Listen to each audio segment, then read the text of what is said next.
Loud and clear. Yay. Welcome to session 13, qualifying potential buyers and sellers. All right. Please tell me if I'm moving too fast or not making any sense. Speak up if you have any questions. I do have the chat pulled up and I will try my best to monitor the chat. Yeah, so let's just dive right in. Does anybody have any questions before we get started? We good? Nope. All right. We're good. Yay. Okay. So today we are going to go over qualifying potential buyers and sellers. Let's see here. This is our timeline for today. We're going to go over finding the motivated, classifying by able, ready, and willing, qualifying them, recaps and ahas, and our daily success system. Your number one job as a real estate agent is to find ways to get in the path of motivated buyers and sellers. We've heard this a million times over in Ignite, right? This is your job.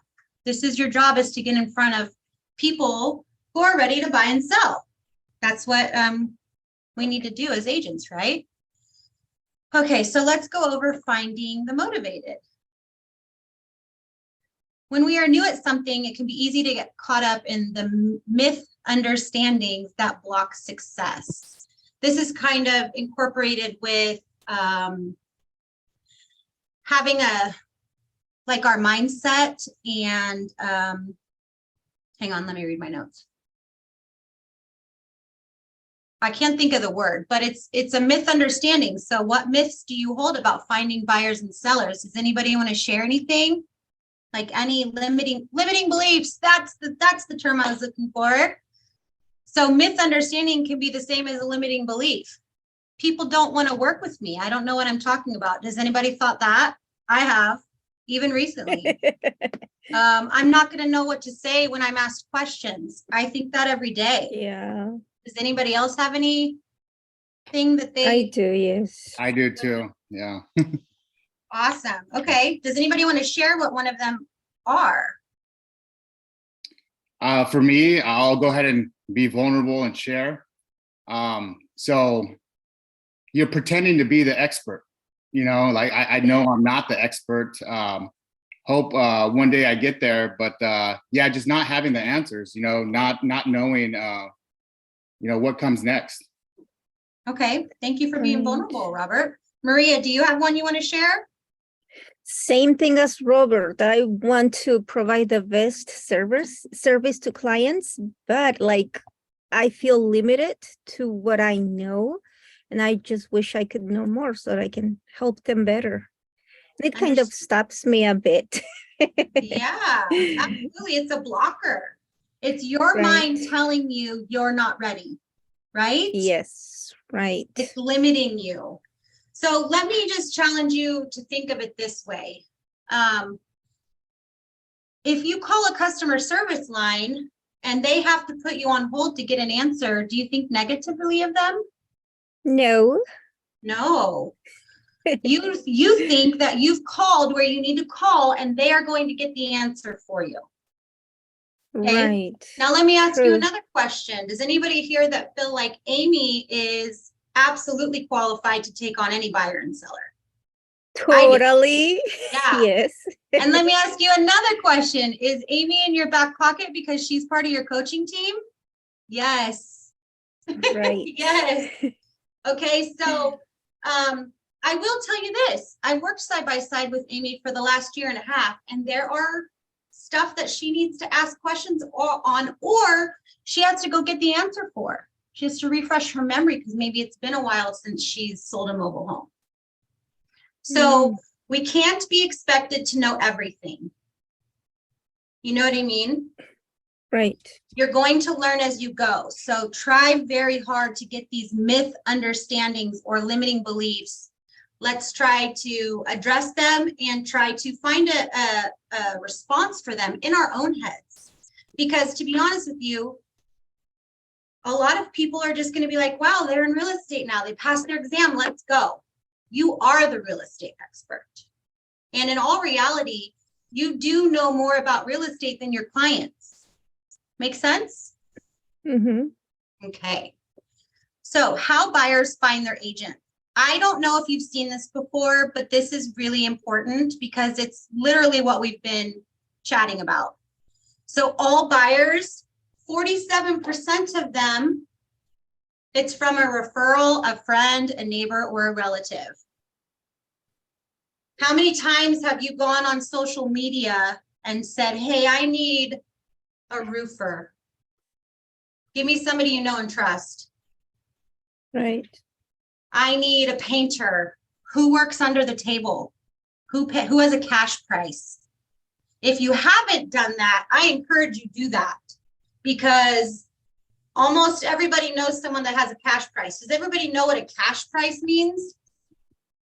That means that they are willing to take less for cash because they don't want to have to pay Uncle Sam, right? Mm. So there's lots of ways that you can, in my opinion, have two things positive come out of this. One, get interaction on your Facebook post if you ever need a service like that.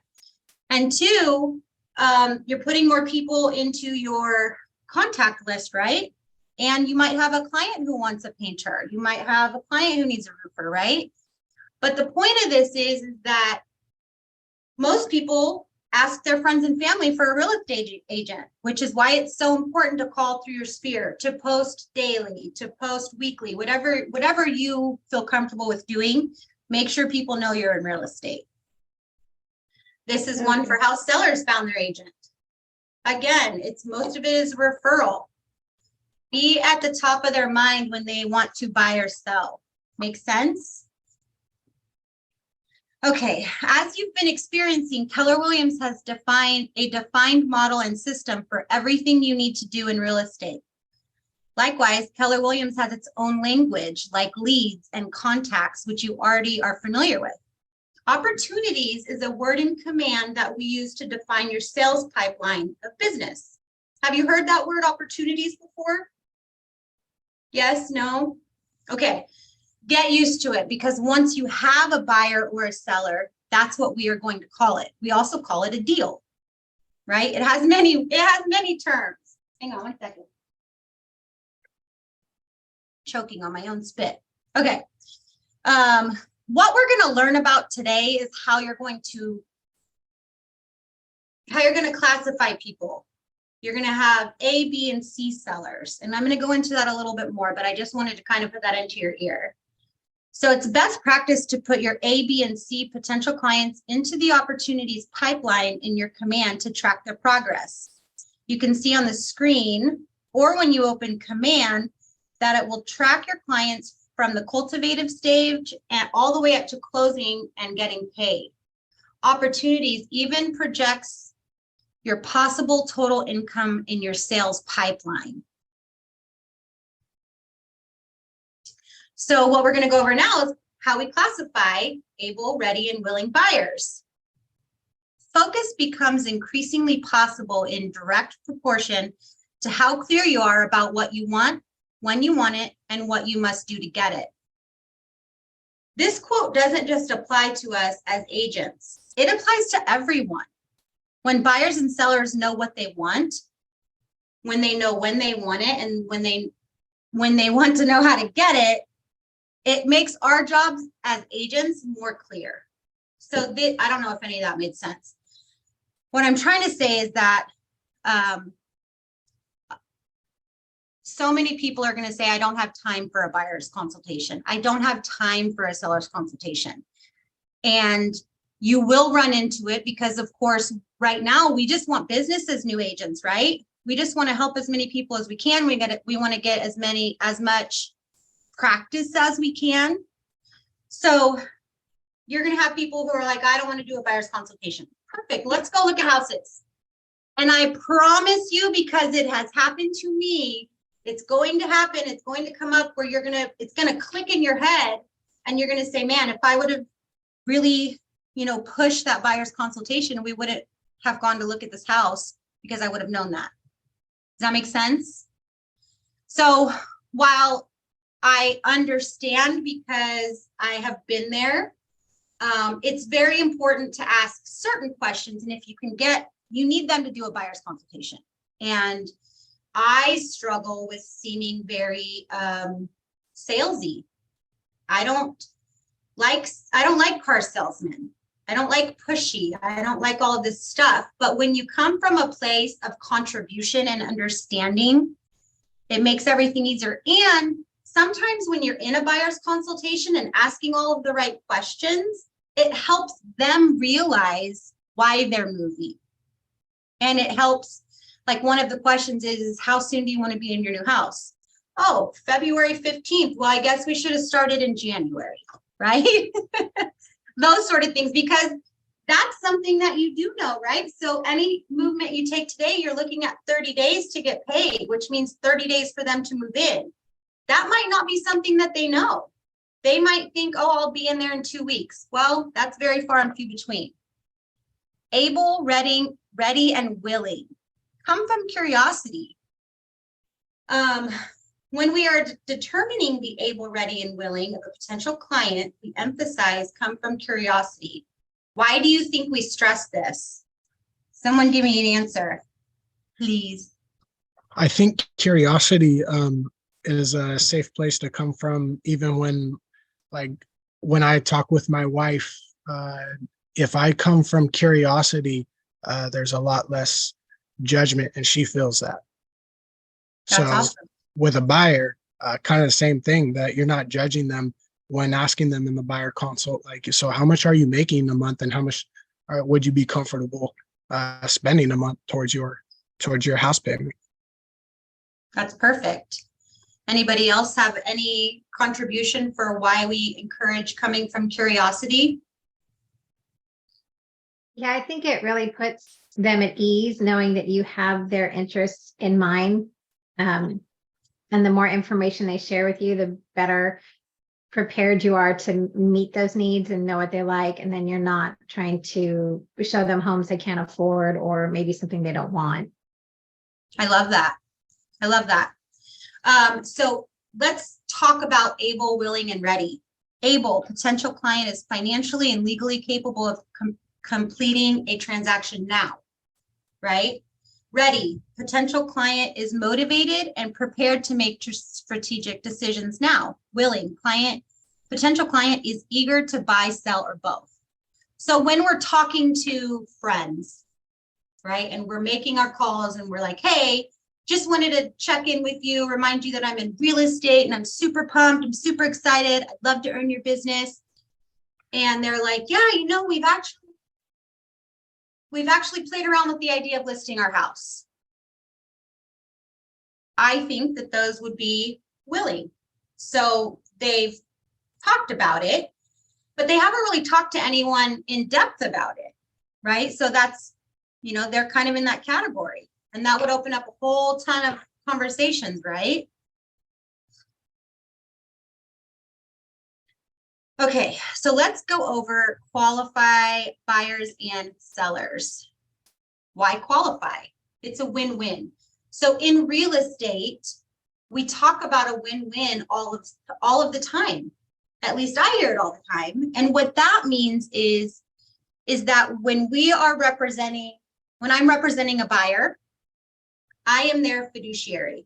So it's my job to make sure that I act on their behalf in their best interests, not the seller.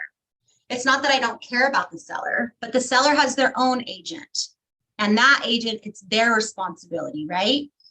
So on the same token, it needs to be a win-win for both sides.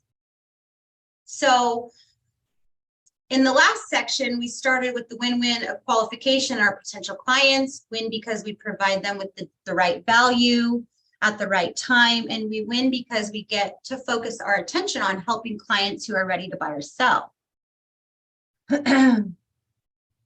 Based on what we've covered in our previous sessions about segmenting your database, what might be some additional advantages of qualifying leads and contacts? Does anybody find any value in separating them into categories? Yes? Okay. So what this is saying is that when we qualify them, we're documenting it, where we can make a checklist and we can make sure that we're abiding by all of the rules and stuff, right? So we're going to go into a buyer lead sheet. Has anybody seen this specific buyer lead sheet? Yes, Robert's saying yes. Okay, that tells me that you have not gone into the Ignite toolkit. This buyer lead sheet is in the Ignite toolkit. Does anybody need that link? If you do, put it into the chat. Say, I need that link, or me, or something, and I can send you that link in the chat. This is in the Ignite toolkit. This is free stuff that you have access to. So let's say you have a buyer and you're like, oh crap, what do I do now? Go here. There's literally a buyer's folder in the Ignite toolkit that you can work through and kind of gives you a starting point, right?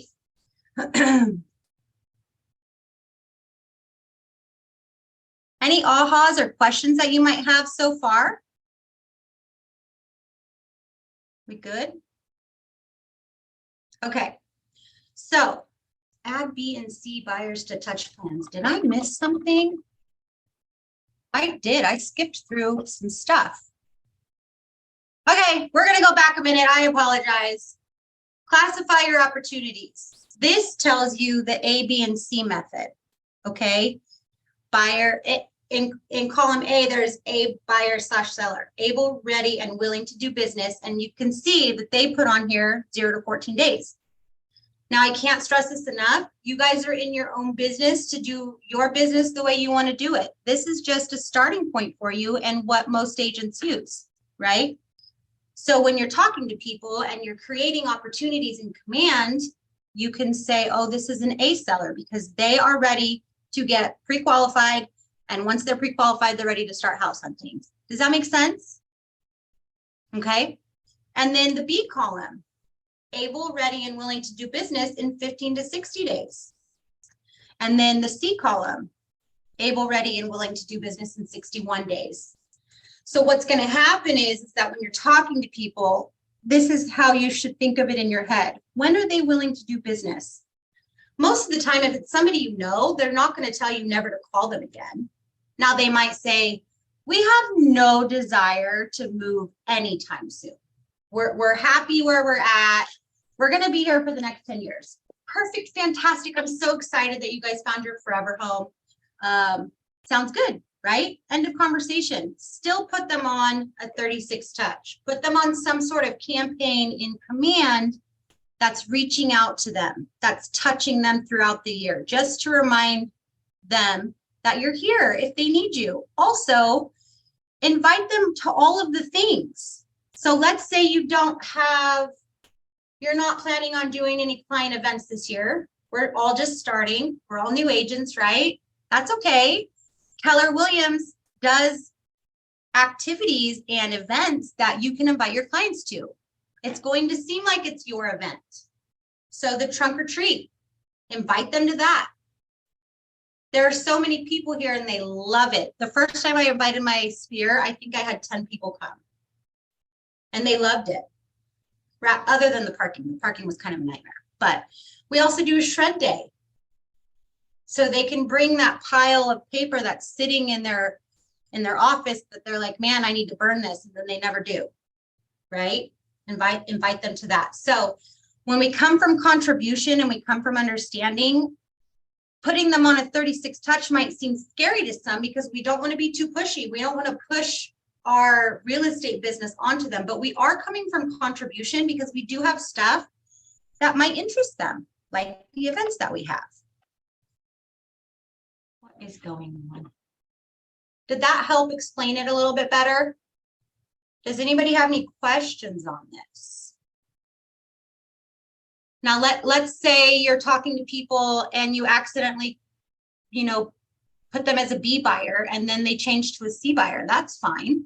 That's for you to manage and you can go into your command and just move them over. Now they just need a little less touch throughout the year, but does that make sense? If they're an A buyer, then they need to be on your list and we need to be calling them and getting them pre-qualified and all that stuff. So they could bounce around from column to column. Okay. buyer lead sheet. Everybody knows where to get this. If you haven't taken a look at it, take a look at it now. Me and Jordan met a couple weeks ago, and we met for an hour, and I played the client and then he played the client. And it's really awesome to go through that with somebody who is just there to help. You know what I mean? Because if you haven't done this yet, I would strongly encourage you to do it. You could even take this buyer lead sheet and say, hey, I want to role play with someone, and just go over it like you would any other client, right? Ask Jordan what I do when I role play. My first question to Jordan was, She turns around. I turn around. I don't want to see you. I want to talk like this because I get intimidated. I get nervous. And if I see your facial expression and you're like, oh, I don't want to laugh, but I'm gonna, you know what I mean? So I always turn around. That's what helps me when role playing. It's easier for me if it's in person, it's somebody I know, even if it's somebody I don't know. Anyways, I don't know if that helps, but I just thought I'd share it with you. Can I share something, Melinda? Yeah. That buyer lead sheet there. There's another one as well that has in the toolkit that provides good questions, and some of them are repetitive. And so what I found extremely helpful is going through those, reading them, and then coming up, I just created my own Google Doc to ask the questions in my own words and kind of in my own flow, so that when I do my buyer consults, and I did one this morning, it comes off in a lot more of a natural way. So I love that. Does anybody know why we put the questions in there twice? We've talked about it, but I don't know. I'm just going to tell you. We do that because sometimes people don't make the connection the first time. For example, I called one of my best friends, and I was doing the whole calling through your sphere, reminding them that you're in real estate. The first thing I asked her is, do you know anybody that wants to buy, sell, or invest real estate in the next 30 days? Her immediate response was no. We talked for 15 minutes about her kids, my kids, blah, blah, blah. And then she goes, oh my gosh, my dad, he actually needs to buy a home. I just closed on his deal last month. So people forget, I forget every day. So we ask duplicate questions, but I love that, Jordan, because we provide stuff to you guys. But I can't stress this enough, that this is your business.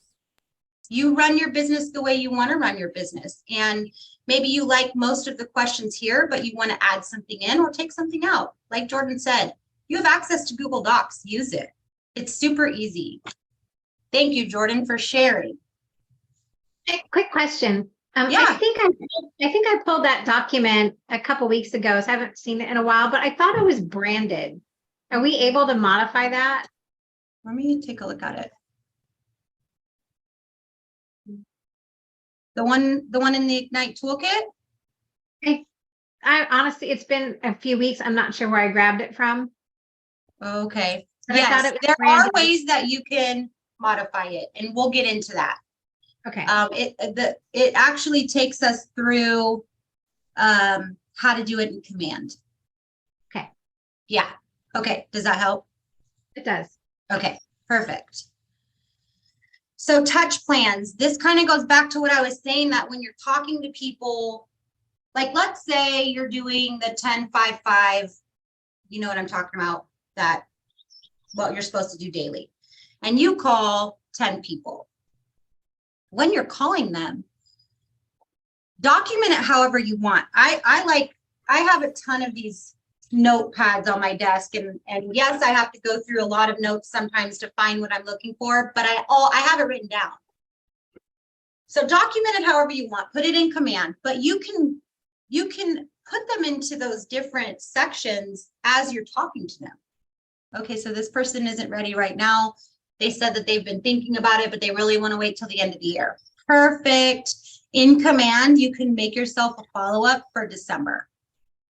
Qualify them as a C buyer because they're not ready to do business until later on this year, 60 days out, right? There are smart plans in command, as you can see here. Has anybody, raise your hand if you've looked at smart plans?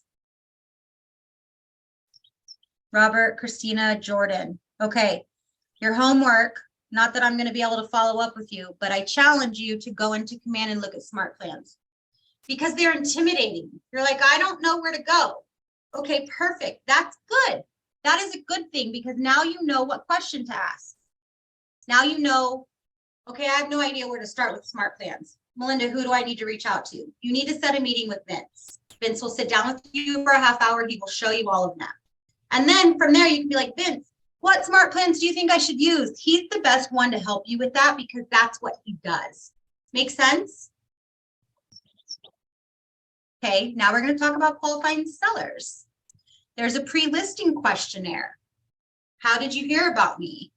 Where are you moving? What's your motivation to move there? How soon do you have to be there? Are you selling your home? No, sorry. If you're selling your home in the next 30 days, blah, blah, blah, all the questions, right?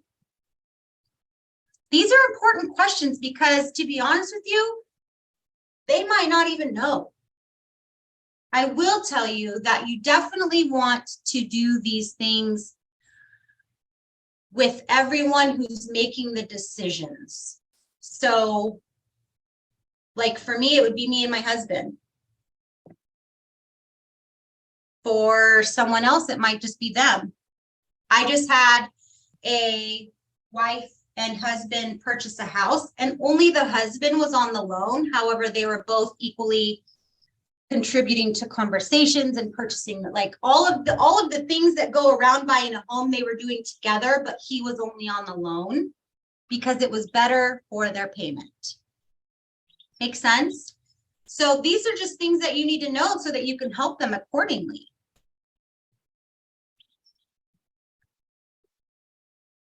Okay, lead follow-up plan. Let me read my notes. We learned about strengthening relationships through touch plans that continually nurture them. We talked about how to qualify and categorize potential clients for now and future business. Does anybody have any questions? Did this make sense to everyone? Yes. Does anyone have any questions? No. Okay. So this specific class has a whole bunch of these little role play spots. And we're supposed to, if we were in person, I would say, okay, go find a partner and practice role playing. But we're not in person, we're via Zoom. So what I thought, because essentially what I'm telling you is that we're done with this class.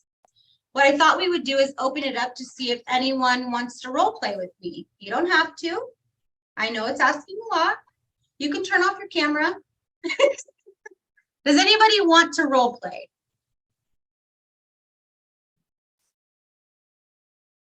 That's okay. That's I'll okay. do it if no one's down. Does anybody want to see I how was we trying would- to I was trying to volunteer because I really need some help with this. Okay. What would you like? I think we should practice like setting the appointment. So do you want to be the agent or do you want to be the client? I can try to be the agent because I could use some constructive feedback. Okay. So I would recommend us like ring ring. Hi, I'm in your contact list that we haven't talked in a while. And what you're trying to do is set an appointment with me. Does that make sense? It does. Okay. Or actually, let's do it this way. I met you at an open house. You want to get me to sit down for a buyer's consultation. Okay. Okay. Ring, ring. Hello. Okay, maybe I'm not ready for this. Okay. So I'm going to be the agent and you're going to be the person I met at the open house. Okay, perfect. Sound good? You got it, Okay. Christina. Thank you. Ring, ring. Hi, this is Hi. Christina. Hi, Christina. This is Melinda. We met at the open house. How are you? Good. How are you doing? I'm doing fantastic. So I know that we just talked briefly at the open house regarding kind of your wants and needs. I was just wondering, are you available to meet me sometime this week so that we can go over all of the stuff that goes into buying a house? This week is pretty tough. I might be able to squeeze it in next week. Okay, what day of the week works best for you? Usually Monday mornings. Monday morning, perfect. Okay, I'm gonna stop you right there. This time I want you to tell me no. Maybe later. I'm not sure if I'm ready to buy quite yet. Okay, I totally understand. So I actually have an amazing system that I can send you houses that are right when they go into the MLS, you get a notification. And if you ever want to go look at the house, I'd love to go take you to see it. The problem is that I don't really know all of the specifications that you're looking for. So that consult with me is really going to help me understand why you're moving, when you want to move, all of those things. So what I'm going to do is I'm going to set a follow-up to call you next week and we'll see how you're feeling then. Does that sound good? I'm not so sure. Okay. I don't like a lot of junk email. Yeah, I'm not going to send you any emails yet. What I'm going to do is follow up with you next week via phone or text, and then we'll go for that from there. Sound good? Tell me yes. I guess so. Yes. I Sorry, have that was me being myself. not had anybody tell me no to that. So what you're doing is saying perfect. Because here's the thing. Can you set them up on a MLS search? Well, sure.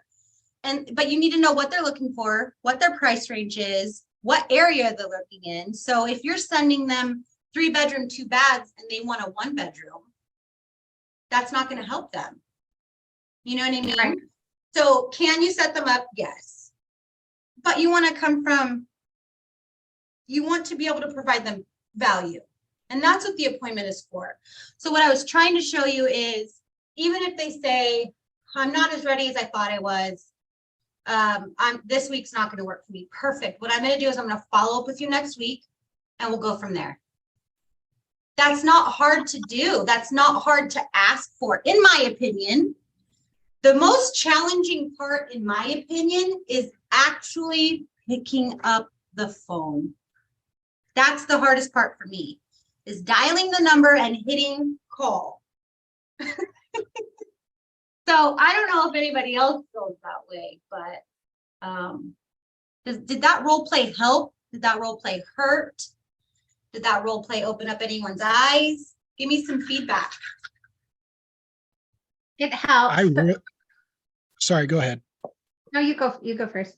I was just going to say, I really like that line you did, Melinda, that you have an amazing, what'd you say, system to set you up on houses. But in order, to get there, that the consult is what's going to get us there and get us on track to find what it is you're looking for. I like that. Awesome. Yay. Okay. Anyone else have anything they'd like to add, or does anybody else want to try to role play? No judgments here. I do have a question for the team. I'm still struggling with some of the tools. So I'm trying to do some of the MLS trainings, but I don't know how to set somebody up on an MLS email or search. Okay. We have some time. I was trying it with a friend yesterday, and I was fumbling through the tools so badly, it was almost embarrassing. And I couldn't even get back from a search that I had filtered through. We'd click on a house and we'd go back and I'd have to reset the filter all over again. So it was kind of frustrating. Okay. There's awesome video. I believe it's titled Auto Prospecting in the toolkit of the videos in the MLS system.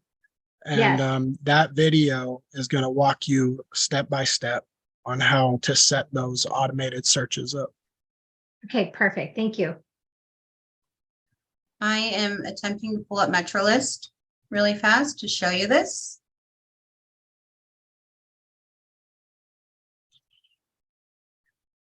Service unavailable. Fantastic. MetroList has been really slow for me lately. I don't know if anybody else has been experiencing that. I know Ariel did earlier. We were trying to pull a CMA and it was like thinking. I had a question, Melinda. Robert. Yeah, go ahead. So I was talking to Jordan about this a couple days ago, but we were trying to find out for our MLS here in the Sacramento region, our 13 counties, do we have an app that we could use that is the same platform as our Metro list, as if we're logging on from a laptop or a desktop? Is there an application? Yeah. Like a prospector? Because I tried to look it up in the App Store on my iPhone and a bunch of different stuff popped up, but I wasn't sure which one it is. So I have a real estate folder on my phone. And Uh-huh. as you can see, there's the showing time, Super E-Key. Super E-Key, got that. Glide is what I use when I have transactions. So it depends on what your transaction coordinator uses. I have the KW app and then I have the Metro list. So I don't know what the name of the app is, but I Because mean, when you type in very Metro, similar. That's what I use when I'm on the go. okay, yeah, that's what I was wondering, like an app Let that me we can use search on my the go. app store. If we can't pull up our laptop or say, Metro list. Because I feel like it's called something weird. And then also, you had mentioned the transaction app. Is that something that we'll cover later on in Ignite? That is dependent on your transaction coordinator. Okay. So when you're in coaching, you are required to use our in-house transaction coordinator. They're going to Correct. help you a ton, and they Yeah. use Glide. What's that again? Is it Light? Glide, Glide. Glide. Okay. Yeah. And that's where you can go in and sign documents. You can go in there and they send you documents that you're required to do, and you can just go into the app and do it all there. Like DocuSign stuff? You can DocuSign and Glide talk to each other. Oh, okay. Yeah. Yeah. I don't know the name of this app because when I search Metro List, it's not coming up, but it's literally, oh yeah, it's just called Metro List MLS. Okay. And I don't know if you can see it. Can you see The it? app itself is white at the top and blue at the bottom. Thank Okay. you. Okay. Yeah.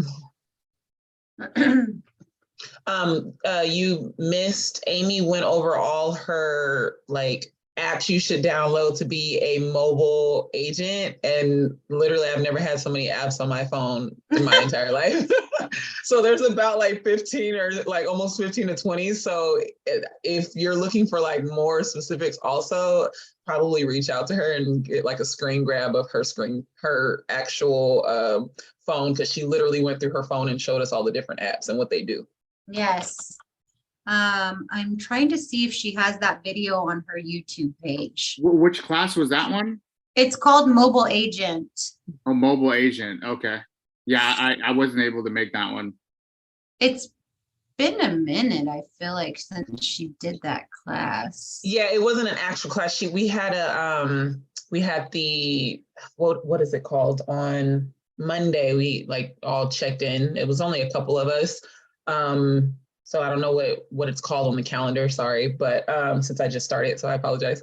But yeah, she showed us, she did a screen share and showed us on her phone, all the different apps that we should download to become a mobile agent. And she did say that she has a video that she did on YouTube. Is that the 9 a.m. Monday meeting? Yes, thank you. I just got my invite today. So Yeah. Which those are also they change every week because she starts out by asking if anyone has any questions. So it kind of can direct, if no one has any questions, then she just kind of starts talking about stuff. But if someone has questions, sometimes that's what the meeting can be around, because then everyone else is like, yep, I had that question too, forgot about it. You know what I mean? So hang on a second. I'm trying to see. Let me just share my screen with you guys, because this is We have two YouTube pages. So Keller Williams California premiere. This is The Office. So this is going to be all of the old Ignite classes. This is going to be DRE test prep. So if you have anybody that you know that is trying to pass their test, this test prep helped me more than all of the stuff I paid for. Contracts classes. Amy used to teach contracts classes. So if you have any questions about any of this stuff, go watch one of these YouTube videos. We have power hours. We have the last class from Chad and Bobby. We have all of our team meetings on here. Let's see what else. I wanted to show you Main Street Coaching. So Main Street Coaching has their own as well. So if you want to see a video on how to do a home buying seminar, Amy walks you through that. There's a buyer's consultation. I believe that was an agent that used to be here. So she goes through and films the whole buyer's consultation. So you can literally watch someone do a buyer's consultation. This one, she walks you through the purchase agreement. So let's say you have a buyer and you're like, God, I'm so confused on how to fill out this purchase agreement. Boom. Now, you're still going to have questions. I promise you that. But at least this is a starting point. Does that make sense? She also has a video. Look at her super blonde hair. She also has a video on here on how to open a lockbox. Has anybody done that yet? Where do you get one of those? You can What? We can't hear you. We can't hear you. get Association of Realtors. They're on Howe Avenue, or they have one in Placer County, I believe in Roseville. Okay. We have them here in the office. Ariel stopped by because she was doing an open house and she's like, I've never opened one. What do I do? You can come practice on this if you really want to like make sure that it works, your app works, anything like that. Any other questions? Okay. We are going to take a 10-minute break and we're going to come back. And what are we going to talk about? We're going to talk about winning the buyer. Sound good? 10 minutes? See you in 10 minutes.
Hello, is anyone there? Are we on break? We are on break, but we're Oh, getting ready to start in 1 minute. oh, okay. Just double checking. Hey, hello. All Bye. right, okay.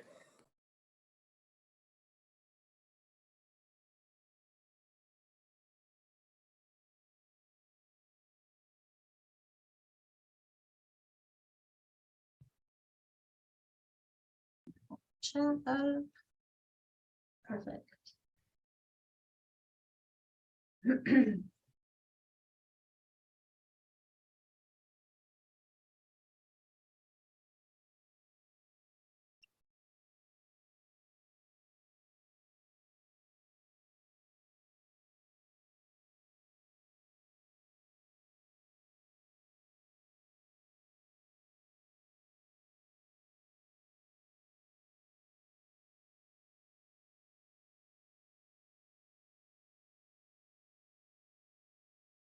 All right, you guys ready to get started?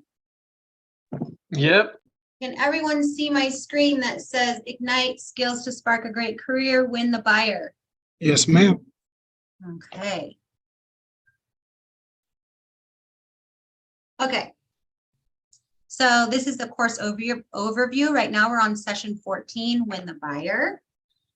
We're in the transaction portion of it, and we're going to go over more buyers consultations, how we're going to follow up, and how it will eventually lead to a transaction. So this is our agenda for today. The right approach to close for a meeting is the only approach. Just ask for it. What does that mean to you? The only thing to do it is to do it. Yep. Love that. Anyone else? If you don't ask, the answer will always be no. Woo! Good job. Sorry, If you I'm a don't training ask, manager. the answer is always no, right? So when you ask, there's a possibility that the answer is no, but at least you know. That's a lot of no's. You know what I mean, right? Always ask. Are you laughing at me, Jason? Okay, so right now we're going to go over A buyers. So we talked in the last session about, putting them into groups, A, B, and C, whether you're ready to move forward now, whether you're ready to move forward in the next 30 days, or whether you need to move forward, later on in the year. So right now we're going to focus on A buyers. This is that infamous funnel where we talk about how everyone goes back through it, right? So I think it's important to talk about the 7 steps of the service cycle. Lead to appointments, lead generate, and lead follow-up. So that's this part, the number 1 part. Prepare for the buyer consultation, the actual buyer's consultation. Then we move on to the fun part. At least that's what I consider a fun part, is finding the home. And then we move into offer, negotiate the contract. Then we go contract to close. And then we go to post-close systems. Now, why I think this is important for you to know, if you are struggling with finding the value that you bring to clients, this is it. Hang this on your wall. Put it as your lock screen on your phone. Look at this daily. This is truly part of your value. This is all of the steps that you need to go through in order to help your clients. So this can really help you. Would it help if I sent you guys a screenshot of this? Let me do this. Okay, and then I'm going to copy it and I'm going to paste it here. It's in the chat if you'd like to save it to wherever. This is your value proposition, okay? This is the cycle of working with a buyer.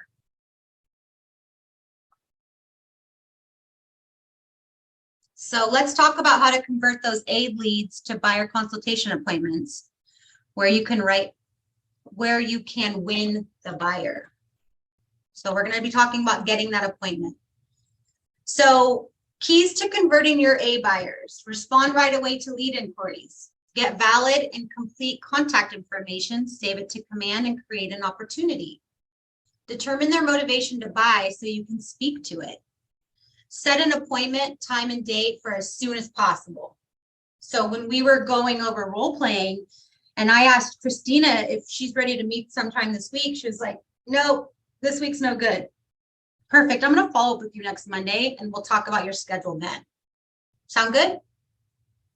She told me no, that's okay. I'm still going to reach out to you and then we'll just touch bases. Perfect. At least that's what you hope they say, right? So what really sticks out to me in this little converting your A buyers is number 3. And for me, it's determining their motivation to buy. And that is really important. You know, maybe they're buying because they're downsizing. Their kids moved away from home and now they don't need a 3-bedroom. Maybe they're moving so that they can be closer to their kids, so they can see their grandkids more. Maybe they're moving because they've never purchased a home and it's really important for them to buy this year because that was one of their goals. These are things that are going to help you when searching for homes for them. Does anybody have anything to add that really speaks to them on this list? Someone tell me something good.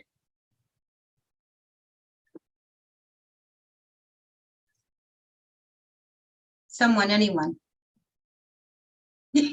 I was going to say, even at step number 4, come that appointment, I had an appointment this morning that come to find out that this person actually wasn't ready, but in their mind, they've made the mental shift that they do want to and need to buy.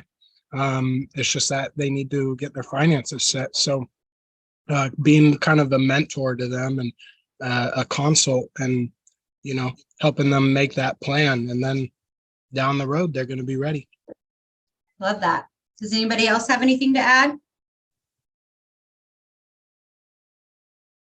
I think that that's so true. I just had the same situation. It was an open house lead. He had been looking at homes for a while and found one that he really liked. My first question is always, have you been pre-qualified? Are you ready? Are you really ready to buy? Like, have you talked to a lender? No, I haven't talked to a lender. Do you have a lender? No, I don't. Okay, well, I always tell people you can use whatever lender you want. I don't receive anything from you using this lender. I feel that's very important for them to know, right? I don't know, that could just be me being weird. But I do have relationships with lenders, and this guy was actually looking for a mobile home. So those are a little bit far and few between. Only certain lenders do that. And I said, you know, you can use whatever lender you'd like. I do have a person that I've worked with in the past. And if you want, I can give him your contact information and he can reach out to you. He actually said yes. It turns out that he did tell me all of this information, but again, I am not a mortgage person, so I am not going to make the call for him. He told me I'm just starting a new job. And so I said, no problem. I'm going to have the lender reach out to you. Lender reached out to him, and the lender called me yesterday and said he's not ready to buy yet. They need at least 1 month of pay stubs, and he just started. And unfortunately, he works for a school district and they only get paid once a month. So it's not going to be till March till they can get him a pre-qual letter. So it's just determining their motivation. And like Jordan said, can they actually buy? So many times people are like, I'm going to get pre-qualified. No problem. Sure thing, buddy. Let's make sure of that first, right? Okay, so let's go in to a little bit of the 7 close to appointment tactics. 1, show the benefits. 2, take back close. 3, negative positive close. Give them what they're looking for. Trial close, assumptive close, tie downs. Let's talk about this a little bit more. Don't leave any conversation without asking for the appointment multiple times. People will beat around that bush, or they're going to not hear you or not understand. I don't know how many times. I just did it to Robert earlier. He asked a question and I was like, Ask me that one more time because my brain didn't comprehend it and I needed a little bit more understanding. So ask for it multiple times. The worst they can do is say no. Remember your value proposition. This is the time where I want to ask you, has anybody written their their value proposition? We talked about it early on in Ignite. And has anybody done that? So I'm going to be vulnerable and I'm going to show you mine. Okay. Can everyone see my screen where it says, hi there, Melinda Tucker here? Yes. Okay. So my value proposition reads this. Hi there, Melinda Tucker here from Main Street Properties. Nice to meet you. This is the section that I tell you how great I am. And then I did something silly and I said, insert smiley face. All jokes aside, I love what I do. House hunting is my specialty, and I would love to help you along your journey. I understand that buying a home is more than just a transaction. It's a life-changing experience. I promise to bring you first-class customer service to each one of my clients. I work hard to build strong relationships with everyone I come in contact with, and I vow to work hard on my clients' behalf. My goal is that when you think of real estate, you think of me. Home ownership is possible. Let's make this happen. A little about me. I'm a married mother of 2. I'm obsessed with my pups, #dogmom. I have also been a photographer for the last 10 years. I'm creative by nature and I use all my creative smarts with helping you find the perfect home that fits your needs. Let's chat soon. So what I really want to point out here is I have been licensed since April. All of the agents that I've talked to has told me this is what you need to do, because when we're new agents, we struggle with why we're doing what we do. So if someone asks you, what do you bring to the table? This helped me beyond measure. And I'm going to be 100% honest with you guys. I just did this week. This has helped me so much because it forced me to tell myself what I do. And I like mine because I'm silly. I am very sarcastic. I do love my dogs probably more than I should. All of these things, right? So generally speaking, when I read someone's value proposition, I don't really want to know too much about their family, their friends, their home. I just want to know a little bit. You know what I mean? So I put more in there about what I vow to bring my clients. I didn't even want to do that. I had to rewrite this like 3 times. I sent it to Amy. I'm like, what do you think about this? What do you think about this? I'm going to be 100% honest with you. A lot of this I copied. There's one sentence in here that I copied 100%. And then some of it I took little bits and pieces from one that I read and I put it into my own words. But I like the part that I say I'm creative by nature and I use all my creative smarts when helping you find the perfect home that fits your needs, because it's absolutely true. If you need a vision board done, if you need a party planned, if you need a client event planned, I'm your girl. I have a million ideas in my head because I am creative. I know a lot of people that can't do that. They just don't even try because they're like, nope, I don't even know what colors match. Does that make sense? So try to find things that you like to do, that you know you're good at, and incorporate it into your value proposition. Create your about me and let people know what you do, how you do it, and why you love doing it. Now, I don't know if it was smart to put house hunting as my specialty, but that's honest. I haven't listed a house yet. And if I continually work with buyers for the rest of my career, I would be happy. I like house hunting. It's fun.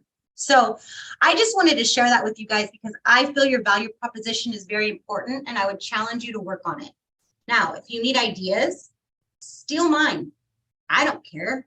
You can have mine all day long, because the chances of somebody reading mine and then reading yours and being like, hey, those are the same, that's very slim to none, right? Okay, so it just says, remember your value proposition. You're going to do a great job and they will benefit from having you as their agent. Let me say that again. you are going to do a good job and they are going to benefit from having you as their agent. Let's see here. Buyer objectives to the appointment. Ask questions, emphasize, identify the real issue, offer a solution, urge the agreement. When a buyer objects to meeting with you, what are your first thoughts?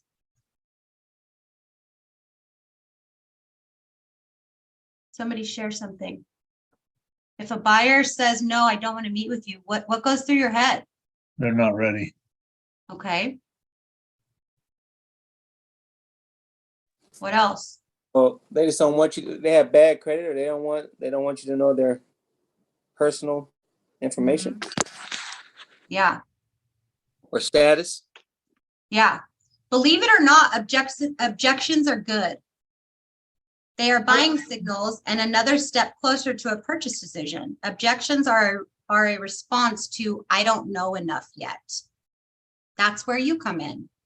So they're not pre-approved yet. Perfect. Do you need some help with that? Again, you can use any lender that you want. This is just a lender that I've worked with before. Now, let's say you don't have a transaction yet. How do you say that without lying, right? You can work with whatever lender you'd like. There are a ton out there. You can go to Google and search for one. I do have some that, how would you word that? I do have some that I've built relationships with that I trust.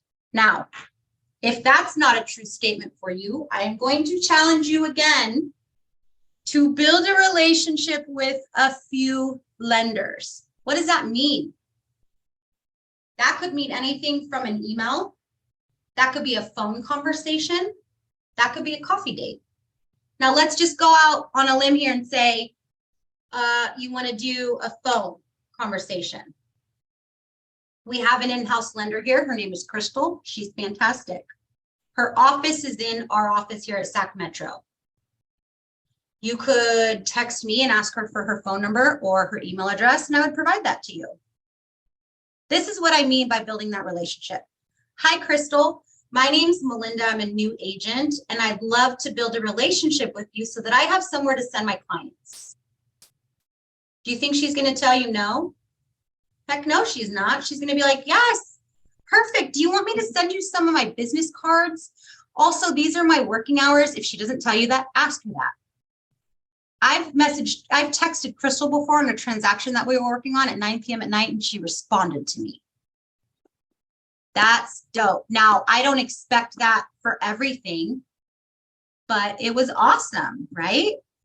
So there are ways that you can tell them all of this stuff, okay? So anytime they say no, depending on what they're saying no about, like when we were doing role play just now, she said, this week doesn't work for me. Perfect. I'm going to follow up with you next week. That's easy. So objections are a response to, I don't know enough yet, or you haven't answered all my questions. Instead of walking away at the first line of objection, there's a system for exploring and solving the objection right away. So when we talk about asking questions, investigate deeper, ask, tell them more about that, or tell me more about that, or help me understand. So let's say one of their objections is, I need to talk to my wife first. Tell me more about that. And what are they going to do? They're going to talk to you. They're going to tell you, oh, I just stopped by the open house today just because I saw the sign and it's been going through my mind. I haven't really discussed this with my wife. Perfect. I'd love to meet her as well. So this is what we're going to do. You're going to go home and you're going to talk to your wife. I'm going to follow up with you tomorrow. Sound good? Perfect. Chances of them talking to their wife that night are slim to none, but at least you've set a plan. Emphasize, acknowledge, and say, I certainly understand how you feel. Okay. Identify the real issue, restate what you heard, and ask for confirmation. Hey, I heard that you haven't really talked to your wife about this home buying process yet, and what your game plan is. Is that right? To me, that tells them, I heard you, I understand you. I'm just confirming because I have had people tell me, oh, that's not what I meant at all. Does that make sense? People don't always say what they mean to say. Offer a solution. That's pretty easy. So offer a solution in that situation, what we were just talking about, you could say, I totally understand.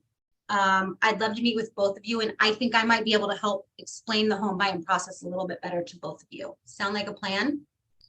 Urge an agreement. Ask again for the appointment. Let's see. Does anybody have any ahas they want to share or any questions we need to go over? Good to move on. So let's talk about preparing for the buyer consultation.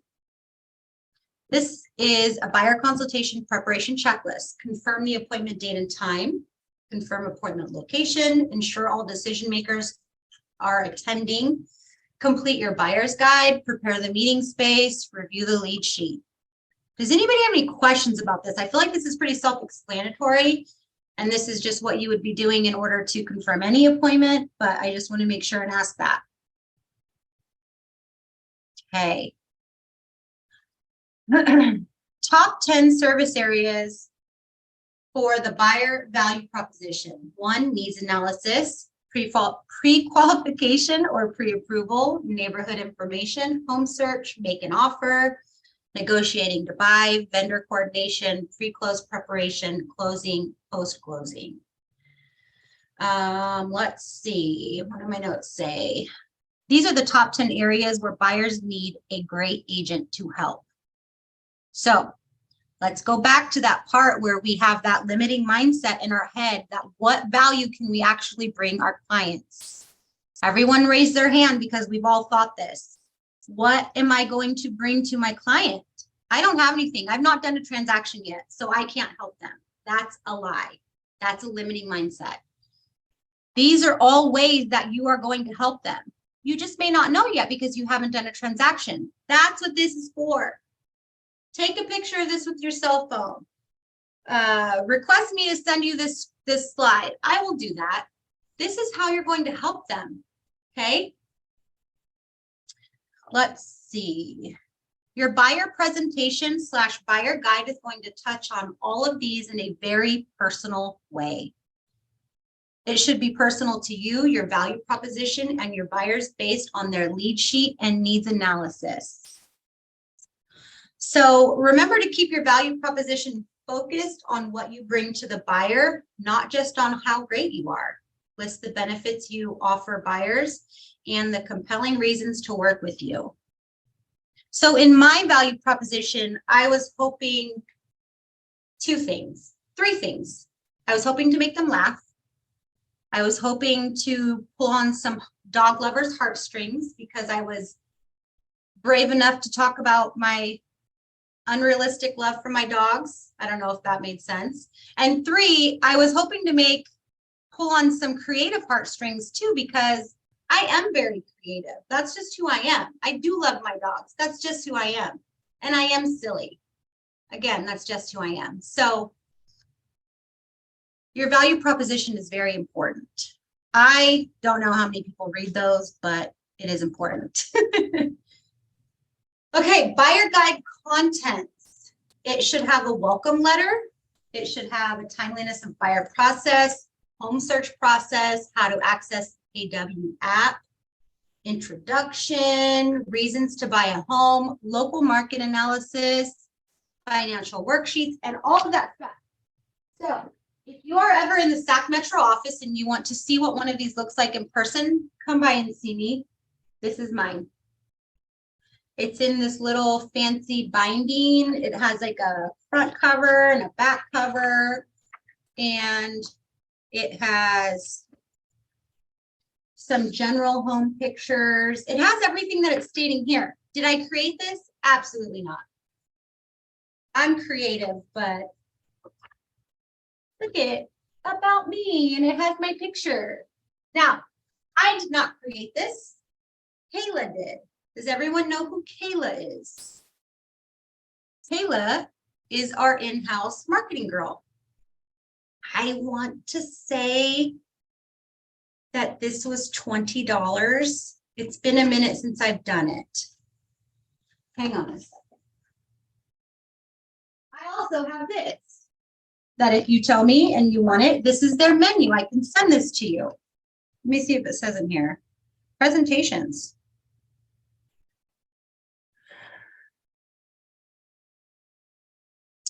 Doesn't tell me. So this is a soft cover presentation using her design. This was $25. $25. Could you do this on your own? Absolutely. And we're going to go into that. Okay. But I just want to give you your options. I'm lazy. I want someone to do it for me so I can be done with it. Make sense? Okay. This is where we're going to go into how you can do your own. It's through command. Did anybody else know that? You can do it for free. You can print it. Super easy. You can also customize it. So what I'm going to do is find my command. Did I close it? Oh, no, I didn't. Can you see my command? Or do you still see the slide? You can see command. Okay, perfect. I need to go back home so that we can start all over again. Come on. So when you open up your command, this is what it looks like, right? If you hover over this side menu, it tells you what they all are. So in this session, we've talked about opportunities.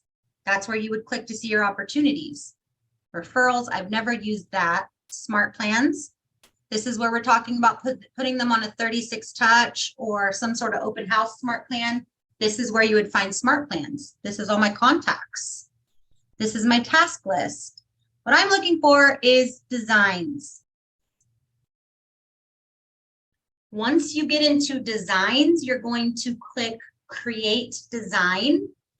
And essentially this part kind of stopped me because I'm like, well, none of those make sense to me. But if you start playing around with it, you'll find your answer. So you're just going to click print because essentially that's what you want to do. You want to be able to print it, right? So from here, see how we're in templates? And they give us all of these options. Look at all of that we have access to. We are going to click on buyer. Boom, buyer presentation. How awesome is that? You have all of these that you have access to use, customize, all of that good stuff. Anybody else find value in that? It's pretty cool, yeah. right? Go in there and play around with it. So essentially what we're going to do now is tell you what you should have in your buyer's consultation. And it's kind of like a book, right? You can tell them what to expect. The first page sets the tone for your relationship. Start by asking buyers to explain their dream home buying experience. Turn to this page in your participant guide. Does everybody have the participant guide? The participant guide is in the Ignite toolkit. If you don't have that link, I can get that for you. Pretty much everything that you need to run your business is in the Ignite toolkit or in command. Okay. So the next section is the preference profile. The profile is about uncovering expectations and preferences for communication and anticipated timeline for the buyer. Why is this important? This tells them, this sets the tone for the entire transaction. Now you might be thinking, this isn't something I would really feel comfortable going over because what we're asking them seems so small. What's your favorite way to receive information or updates? Why is that important? I have people in my life who do not want me to call them. Friends. They're like, why'd you call me? You could have texted me that information. Okay. Also, my mom, for instance, she's not a good texter. She's likes to receive emails. It's important. This is where you tell your clients when you are available also. Okay, that's important. For instance, you turn your phone off at 9 p.m. If the message is later than 8, you might return their call the next day. Now, I'm gonna tell you right now, if my client texts me and I'm awake, I'm gonna probably respond. Even if it's I don't have an answer for you, I will get that first thing in the morning. Okay. Now, I will tell you this, the clients don't think that you should know all the answers. They really don't. You're just the point of contact for them. So they are going to call you or text you or email you and say, this is my question, go find it. And you are going to go find it. So even though they're asking you, they don't expect you to know. But this right here, where you figure out how they like to receive information, like what's the best time for me to call you? If I needed to call you, when's the best time? Oh, I work from this time to this time, but my schedule's pretty open. You can call me whenever. Perfect. See where it says anytime? Great information to know. Does that make sense? Does it make sense why we're asking it? Could you skip over this? Absolutely. This is your business. You run it the way you want to. I'm just trying to help explain to you why it might be important. So are you asking them to call you, or are you asking them when's a good time for you to call them? So what it says on the screen, the what, the when, the how. Let's talk about the best way to get in touch. So that's both. That's you setting the tone for when you're available, and that's them setting the tone for when they're available. Make sense? Yes. Okay, perfect. So is there a trick to that? Because I have 2 buyers now where I've been going back and forth with them, just trying to getting them back on the phone, right? Or just getting them on the phone to talk and set the appointment. And I'm always getting, well, oh, I forgot I had an appointment and I'm not going to be able to commit to that call, or call me in a couple of days, or, I just keep getting a runaround, is what I'm saying. Sounds to me like they're just in a really busy time right now. 2 things. They're in a really busy time and they're truly not good at managing their schedule. Or they're just not ready to talk to you yet, right? Mm-hmm. And you kind of got to be okay with both of them. I have a friend, actually one of my best friends, and she does not keep a calendar. Drives me bonkers. It really does, because I run a real estate business and a photography business, and I have 2 kids. If I didn't have my calendar, I would go insane. I also have a horrible memory. So I would be forgetting stuff left and right. So you kind of have to be okay with people who run their lives like that, because there's a lot of them. So just continue to follow up. Don't get discouraged. Yeah, they're probably just flaky. They're probably like, oh yeah, I really wanted to talk to you today, but I forgot that I'm busy. Yeah. That's okay. Follow up the next day. Also, I would encourage you, like, are they responding to your text messages? Yes. Perfect. That's half the battle. Well, I don't want to make it seem like that's how I communicate, because I love being in person and communicating over the phone. Mm-hmm. So are you trying to get a buyer's consultation booked with them? Yes. I had one young lady where we talked briefly. I ran into her at her job, so I knew it wasn't the right time to go into it. But when she found out that I was in the real estate, she was like, "Oh wow, I'm thinking about selling my home." And I'm like, "Okay, great." She's like, "Well, the only thing that's whatever with the interest rate, she wants to sell and buy." She said, "But the interest rates are high." So you know what? I know it's not the right time to talk, but we'll follow up. I'll go ahead and give you a call and explain a little more to you about what's going on. And that was that. And since then, you've been trying to get a buyer's consultation booked. Have you considered trying to book a time with them via text to meet in person? To meet in person? No, I'm just trying to get her back on the phone. I'm trying to get on the phone. Okay. Okay. Yeah. And what's going to be the point of the conversation when you do get her on the phone? I just want to talk about her needs and wants. Like, what's her plans? I know that they're planning on selling and buying, so I just want to know what, like, the time frame.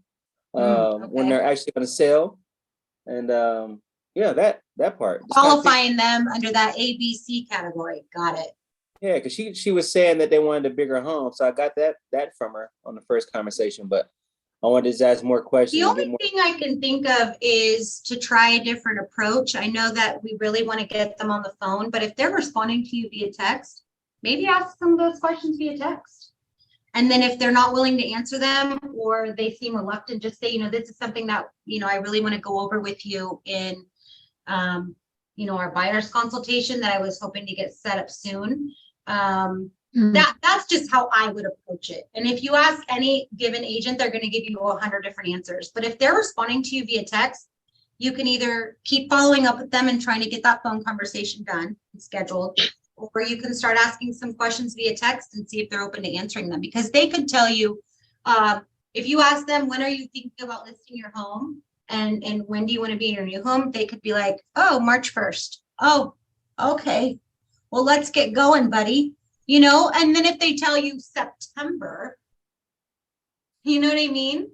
Just put them on a little drip campaign, a touch on in command, and then you're good to go and just follow up with them. Okay, gotcha. Thank you. Well, that's not ideal, and you do want to talk to them. At least they're responding to you, so keep at it. Mhm. Good job. Okay. Buyer guide home wish list. The home wish list section will guide you to ask buyers about their ideal home. Customize these questions for your market and information you've already obtained from the buyer lead sheet. It's a great practice to keep various versions as you create them. Eventually, you may need to find that you have an option and needs very little change for each type of home buyer you work with. This is what we call a needs analysis and is the foundation of your search and relationships with your client. You'll revisit this needs analysis throughout your home search. So some of the questions that are on it: who will be living in this home? List adults, children, and pets.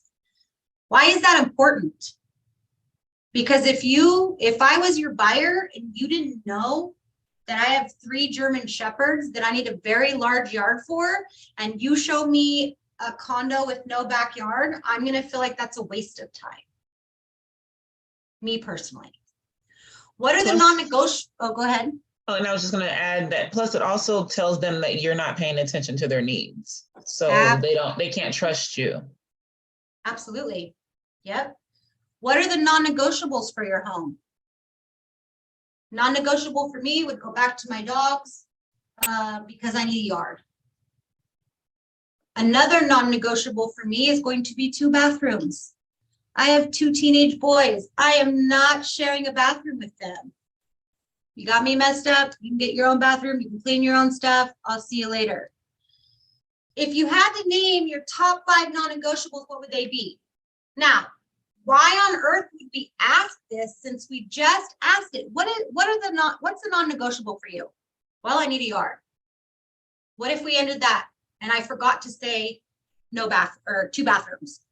If you ask me that question again, if you had to name your top 5 non-negotiables, I would say yard, bathroom, 3 bedrooms, little to no work to move in, and hardwood floors.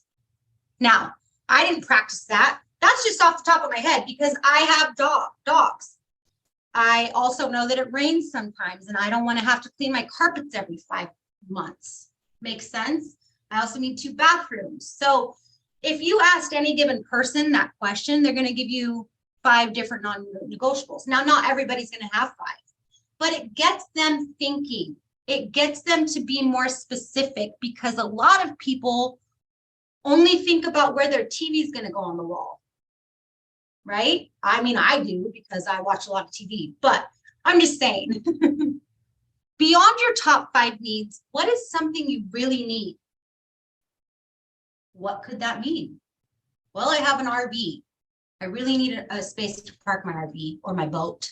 This is my imaginary life that I'm thinking of because I don't have either one of those. But that's another non-negotiable.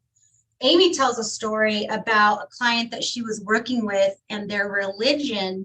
They had to have, now I might butcher this, so forgive me, but it was like some sort of altar that had to be facing a certain direction. And they actually found a home that they really liked. And she mentioned it when they were like ready to write an offer. And she was like, this house doesn't have that wall. And they didn't even think about it because when they walked in, they were like, this is so beautiful. Let's write an offer right now. And then when she mentioned that, they were so appreciative that she remembered it and that she caught it before they wrote an offer. And that was one of their non-negotiables, okay? And it was one of their top 5 needs.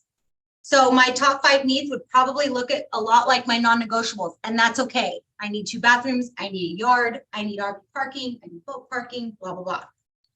Do you need a house in move-in condition, or are you willing to do some work on it? You don't have to have closed a deal to know when a house needs work. Now, I will say that that looks different for every single person.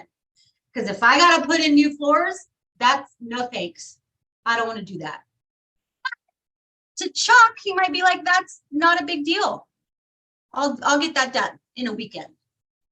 Yeah, thumbs up. But for me, I would be like, no, I need it move-in ready. Now, if they say that, what does that mean to you? Ask more questions. What does move-in ready mean to you?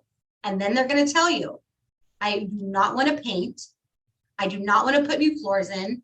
And I want the kitchen to be this, this, and this. When people visit your home, what should it say about you? This question, like when I was preparing for this class, I was like, what does that mean? I would feel weird asking that question because if someone asked me that question, I would be like, I hope you like dogs. That's, and I literally had a welcome mat that said that, I hope you like dogs. But that's a real thing for me. I'm not a decorator. I wish, I don't even know if that's the right word, but my home is not one that is on Pinterest. But we very much live in our home. There's always dishes in the sink. I don't know how else I would answer that. But I think it's important to ask because if you were interviewing me to be a buyer, that's what, 10 times I've mentioned my stinking dogs. Now you know what's important to me. Are there any specific features that you would add to make your next house feel like home? For me, I am very much a vibe person. Not everybody feels that way, but I feel like all homes have a vibe. Sometimes you walk into a home and you're like, oh, it just doesn't feel like home to me, you know? Sometimes you walk into a home and you're like, man, it's so peaceful here. That's just me personally.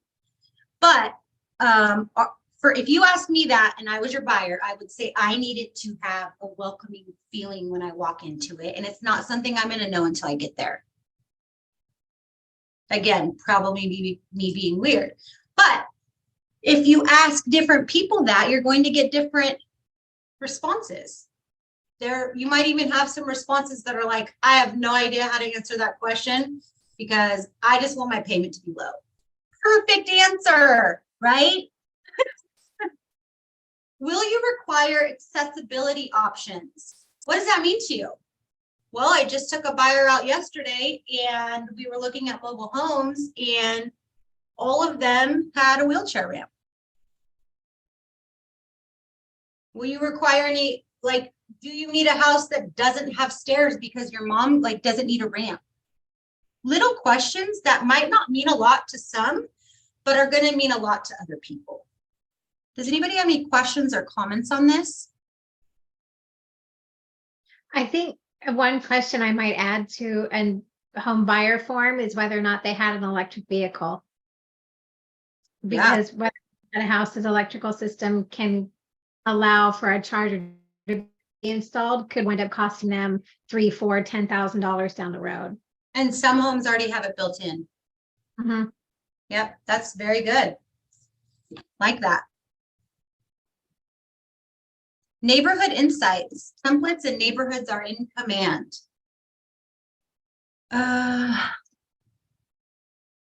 Why have buyer information why have information about neighborhoods in a buyer presentation? Why would we want to do that? To demonstrate your knowledge and expertise. This page positions you as the local real estate expert of choice. I'm going to give you a scenario, and I'm not 100% sure if the course is leaning towards this or not, but the same buyer that I was out with yesterday, we went everywhere because, of course, in our buyer consultation, she said, all neighborhoods are okay. I don't care where I live. So I took her to Florin Road, Stockton Boulevard, right? We looked at a house on Florin Road. She was fine with the area. We make a ride on Stockton. It's a little rough sometimes, okay? We get to the home. We do get out and look at it because, of course, we're there. We're fine. She's like, no way. I get it. There was some sort of man on the side of the road screaming into traffic. It was a disaster. Okay, now granted, you could get that anywhere you go. You can get that where I live in Melinda. I mean, it's hit or miss, right? So we go to our next home, and it's through Del Paso Heights. I love Del Paso Heights. I grew up in Del Paso Heights. Doesn't really bother me, but it gets a bad rap, right? Or it could. Anywhere could get a bad rap, to be honest with you. What I'm trying to get at is that when we get there, she was in love with the park, in love with it. And I just mentioned, you know, are you okay with the neighborhood? She said, yeah. I go, okay. And she said, why would you say that? I go, well, you didn't really seem to like Stockton Boulevard. And, you know, sometimes Del Paso Heights can get a bad rap. And she said, no, I love it. And I go, do me a favor, because she's not from here. She lives 6 hours away. I said, do me a favor and go talk to your kids. And I said, I would live in Del Paso Heights. So I'm not lying to you, I would. Okay. Now, she called me this morning and she said, Melinda, you are so funny. And I go, why? She said, because when I went and talked to my kids, they said, you will not live there, Mom. Now, I just wanted to be honest because, you know, depending on who you talk to, they're going to be like, no, for this area. Yes, for this area. I have talked to people that won't live in Arden. I consider Arden a little fancier. It's me. You know what I mean? So neighborhood insights. This is available in Command. You can set it up pretty easy. It goes to the same place, templates, buyers, neighborhood snaps. Questions, concerns, why we do it, anything like that? No, I just have a comment though. Okay. That's the crazy thing about Sacramento is that you do have some really nice neighborhoods in Arden, and then you could go down like a block, and if you're not the neighborhood expert, you know, you could be in a really bad area, you know, real quick, you know. And it was my first time Or a nice area, you know. And, yeah, exactly. And it was my first time being like, do I say something? Do I not say something? Because, you know, she could live in whatever area for 10 years and not have an issue. And then she could live in this area and immediately have an issue. That's out of my control. But I only said something because I knew how she reacted to Stockton Boulevard. That's why I said it. And I wanted to be an advocate for her. You know what I mean? So everybody wants to move to Rio Linda right now. I have no idea why, but our crime rate is through the roof. We have tweakers. We have all the stuff. Okay. So just, I chose to say something because I wanted to be an advocate for her. I knew she didn't like Stockton Boulevard, and I wanted her to be aware of the area she was thinking about writing an offer for. So. Plus, it was good for you because when she's referring you, she's going to tell people how you cared and protected her from areas that weren't suitable for her. Yes, thank you so much. Because I was like, I don't know if I should have said that, because who am I to say that this is a bad neighborhood? You know what I mean? I am not, but I just, anyways, I hope that helps. Melinda, I had a question. Yeah. So when her kids, in regards to your story, when her kids said, Mom, absolutely not, did her kids already live here, or did they do research, or how did that work out that the kids knew? Her kids live in Sacramento. Okay, the kids live in So Sacramento. she has a home in, I forget where it's at. It's like 6 hours away. They're going to keep it because they don't like that it snows there in the wintertime. So her kids are older. Her kids are older and they live in Sacramento. So there's two reasons why she's moving. She wants another home so that she has a place to go during the winter time so she doesn't have to deal with the snow. And two, when she does come down to visit the kids and the grandkids, she has somewhere to stay without staying with her kids. Right. So circling back around, that's one of the reasons why it's important to find out what is your motivation to move or to buy, right? Yes. Yeah. Perfect. See, it's all coming together, guys. So in your buyer's consultation, you want to have the home buying process. Now, I can tell you, for me, if you sat down with me, let's say I'm not an agent and you presented this to me, I would probably skim right over this. I'm going to rely on you to tell me what I need to do next, which is what most people do. Okay. But having a buyer's consultation, this gives you a starting point when you do get in front of them. Okay. Now we're going to go over this page. Everyone say hi to Robert's kid. Hi. Hey, Diego. So, you know, if you're in a buyer's consultation, you just go over page by page. And then when you get here, you can say, this is how the home buying process works. Right now, you're partnering with me. The next step is to get pre-approved with a loan. If you're already pre-approved, fantastic. Can you shoot me over that email so I can add it? I can have it on hand. The third step is going to be to find a home. Our meeting today, we're going to go over all your specifications so that I know what to find you. And then our next step, our next step, our next step. There are some people who would want to go over this step by step. Does that make sense? Everyone's different. Guys, I'm really hot. Can you hear my fan? Or is it good? Good? Okay. So some of you might be looking at this going, I would not go over this in a buyer's consultation. You don't got to.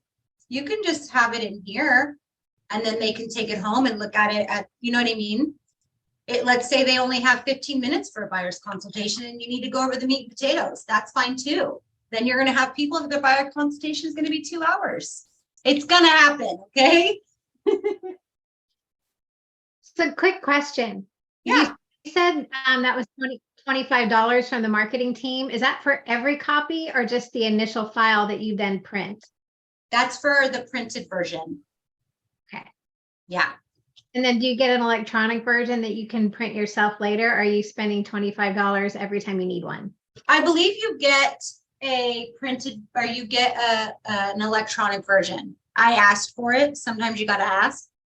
And they will actually upload it into your MLS for you. Okay, perfect. Yeah. Thank you. Buyer guide affiliated business arrangement disclosure. Home loans made simple. What this is telling you is to use a KW, a Keller mortgage. We have access to that, and that link is right here.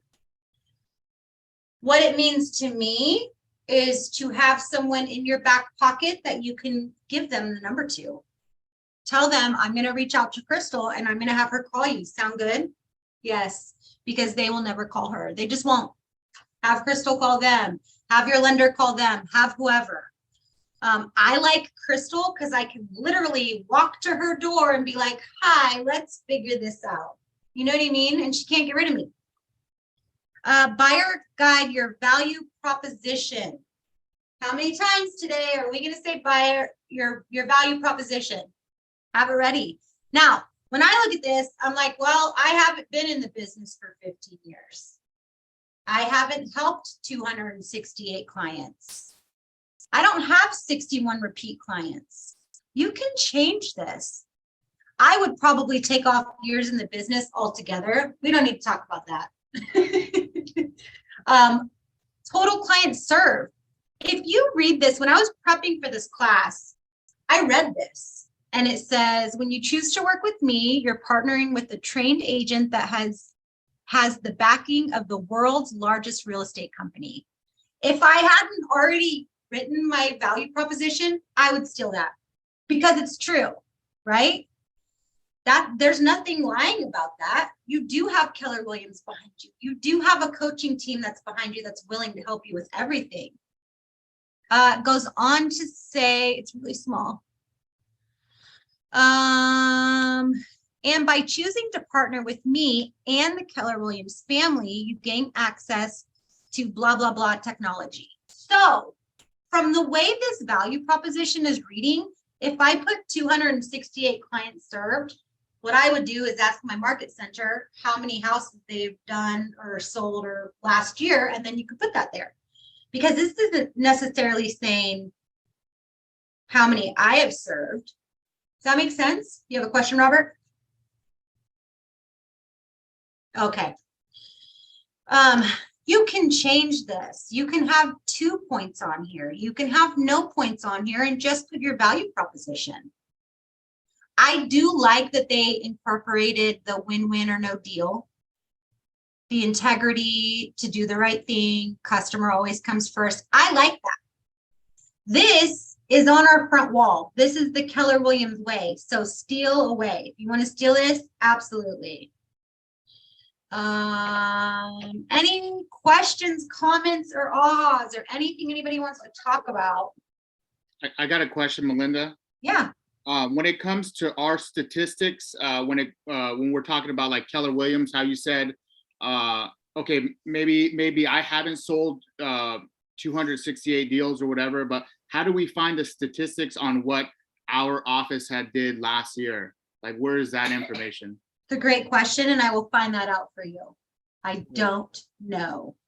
I believe you could do it on the MLS, watching one of their videos. I can't say how to do it, but I think you're right. If you go into the MLS, there's a reports option, and you can search for like listings within Keller Williams. yeah, actually, Laura Miller, she was the one who was actually bringing that up in one of her classes because she likes to print out statistics, her statistics on her buyer and seller presentations. So I was looking at the data portion in the MLS yesterday, and there's a lot of data, a lot of good data, but I couldn't find any specific data on our Keller Williams office. So that's what sparked the question. I'm pretty sure I can figure it out for you. So let me do some research and I'll get back to you on that. Okay. No problem. No rush on it. Okay, perfect. Okay, so let's talk about conducting the buyer consultation, preparing for the buyer consultation. Prior to the meeting with your buyer, you should have a high quality color copy of your buyer presentation ready for them. If you are meeting virtually on a meeting platform, it's a good idea to have one delivered to their home or office the day before. Why is that? Some people want something to hold. Some people want something to look at. Some people don't care about it. You can share your screen and go over it like this, but they do say that it's good to have a PDF version delivered to them if you're not meeting in person. I am knowledgeable and caring and the best agent for these clients. They will appreciate my expertise and preparation and choose me to represent them as they buy a home. Does anyone here believe in positive affirmations? There's Every a day. TikTok. Yep. Every day. There's a TikTok going around. I don't know if you've seen it or not, but it was like something along the lines of, I'm lucky and everything happens to me. I'm messing it up, but it's basically an affirmation about being lucky. And supposedly, if you say that every day, luck will come your way, right? Whatever the positive affirmation is, I like them and I need them in my life. To me, these little quotes and stuff can be used as a positive affirmation. If you need to tell this to yourself 10 times before your buyer's consultation, do that. I am knowledgeable. You are knowledgeable. I am caring and the best agent for these clients. Whether or not you believe that in your head, believe it. Tell yourself that. Because no matter what, you have their best interest at heart and you do want to help them. What's bad about that? Nothing. They will appreciate my expertise and preparation. Everything that you're doing right now is prepping yourself for that. You're taking a class on how to help buyers. You're prepping. Good job. And they will choose me to represent them as they buy a home. So, a big part of your buyer consultation is filling out the needs analysis. This is where you listen much more than you talk. These questions are set out in the buyer presentation and command and in your participant guide. We are going to be mentioning the needs analysis a lot as we cover the rest of the transaction. Does anybody know what a love letter is? Has anybody heard of a love letter? Okay, I have had clients want to do this, and I'm going to explain a little bit. Melinda, I have to have that house. I want the house. Do you think it would help if I wrote a letter? Nope. No. Let me read to you what the notes say. We will continue to talk a lot about setting your transaction and buyer up for success throughout this process. One thing to address with them early on is the concept of a buyer love letter. Your buyer may have heard someone writing a letter to the seller and getting a house in a multiple offer situation. So in my opinion, this was more like 2020-ish when they had 30, offers and they were like, how do I pick?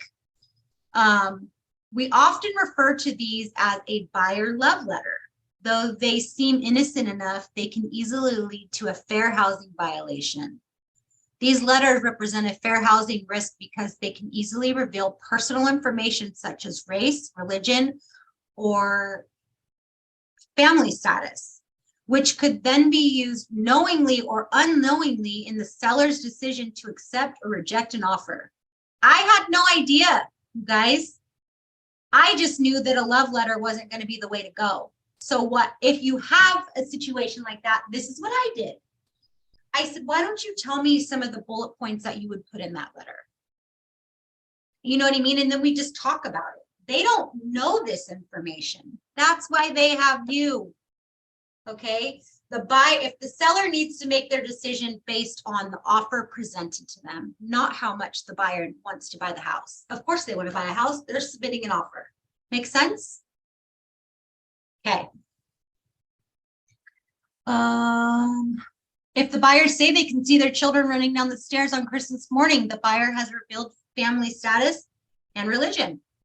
Christmas, kids, both are which protected characteristics under the fair housing. Therefore, it's important to educate your clients, buyers, and sellers on the pitfalls of a buyer love letter and inform your clients that you will not help your client to draft the letter, you will not read it, and you will not deliver it.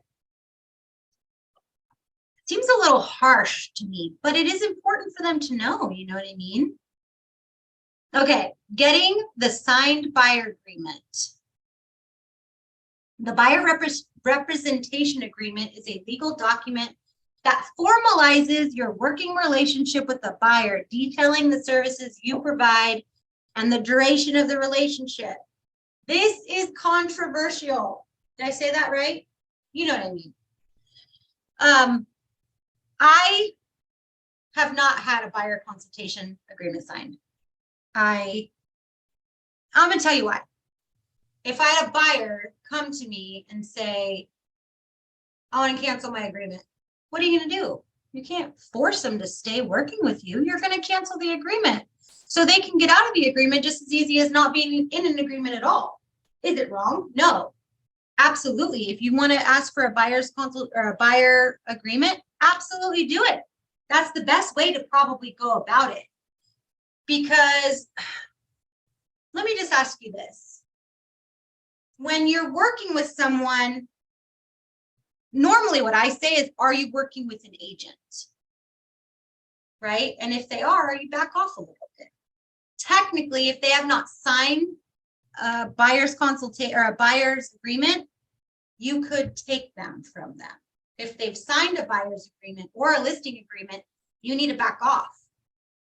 So why is it good? Because if they've signed something, you have to back off. If they haven't, you don't have to back off, right?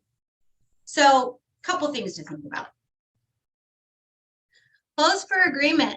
Wrapping up the buyer consultation, offer your Keller Williams app, set expectations, explain what happens next, set up searches, send info on neighborhoods, send a letter of recommendations, and contact info.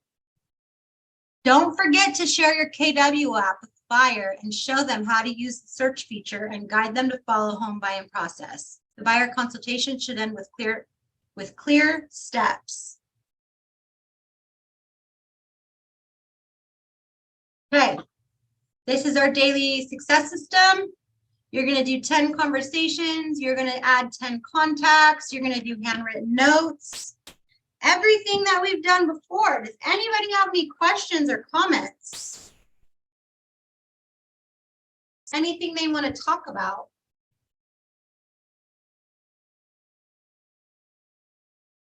So I wanted to do something different today.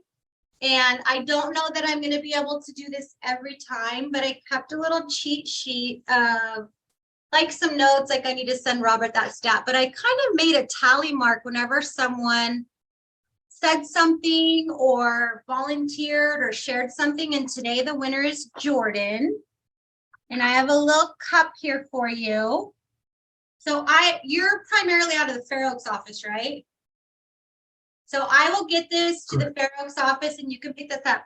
I'm going to try to have gifts for you guys because I really want to encourage class participation. And I love hearing your voice. I want to know what you guys are struggling with. I want to know how I can help you and, you know, what you guys want to see. Make sense? I've like never won anything, so this is a first. Yay! That's really sad. As adults, we don't get stuff. It And kind of just stops. this last Christmas Eve tamale night, someone jacked my elephant gift and it was one of those insulated mugs and I wanted it so bad. So The universe is. Did you have a question, Robert? I saw your hand go up. No, it was a clap for Jordan. Oh, yay. Okay, so tomorrow your class is with Nicole. And she is teaching, what is she teaching? She's going to teach win the seller. So today we talked about winning the buyer. And then, so she's going to teach win the seller and work with buyers. Okay. I will be there as well to help monitor the chat. Let me know if you have any questions. Text me, call me, email me. I'll see you guys tomorrow. Okay. Thanks, everybody. Good luck. Bye.